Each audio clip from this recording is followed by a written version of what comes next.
And that's how the sparrow learned to fly again. A little girl, a little teeny tiny girl in very sparkly shoes, looks way up into her teacher's eyes, smiles way up, opens her little teeny tiny mouth. Why do we tell stories? Teacher shrugs and says, "You tell me." But the little teeny tiny girl doesn't think that she knows. But in truth, something in that girl knows that we tell stories so that little teeny tiny girls can still believe in magic, even after passing sad, sad little teeny tiny people on the beaten, scratched, wet, and cold and heartless streets, so that little teeny tiny girls in very sparkly shoes can skip their way home, skip way up high, scattering sparkles onto the beaten, scratched, wet, and cold and heartless streets, so that the wrinkled, shriveled little man who sweeps the beaten, scratched, wet, and cold and heartless streets stops, so that the little teeny tiny, wrinkled, shriveled man's eyes light up, so that the man who sweeps the streets sees that someone's looking out for him and bends down and fills his pockets, little teeny tiny pockets, wrinkled, shriveled pockets, pockets with holes,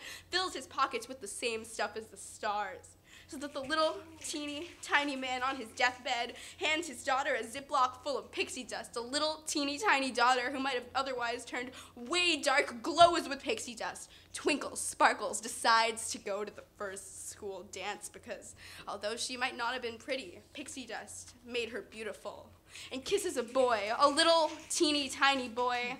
a boy with holes in him, so pale the night used to swallow him whole, kisses him because he looked as though he could use some lifting way up.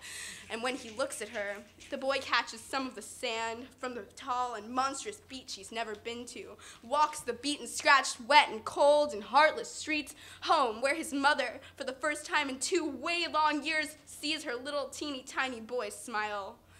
Like the rain that rolls down the windows, the teeny tiny little mother buys herself a new winter coat that's way too warm to be the truth, to keep out the beaten, scratched, wet, and cold and heartless. And with armor, she faces the streets like a real person for the first time in her life. A life that twists and tangles its way into a Virginia hospital, where a teeny tiny little man with glasses and a goatee and no sense of time, who has made way too many people cry, makes a teeny tiny woman on her deathbed smile one last time,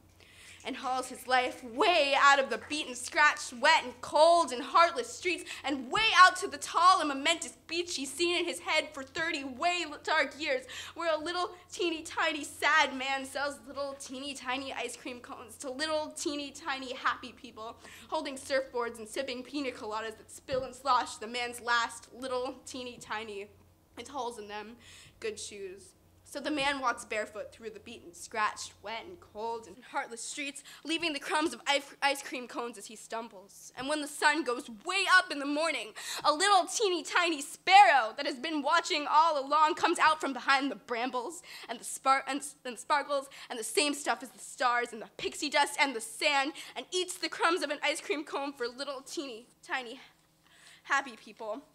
and takes flight way into the infinitely, shiningly, miraculously huge sky made of, full of way cheap, payless sparkles of the same stuff as the stars and pixie dust and the sand from the beach. He's been 1,000,000 times before, but never really seen it all. And that's how the sparrow learned to fly again, and that's why we tell stories, and that's why we live lives, to be a part of the universe, simply by believing in something a little teeny tiny bit. Oh.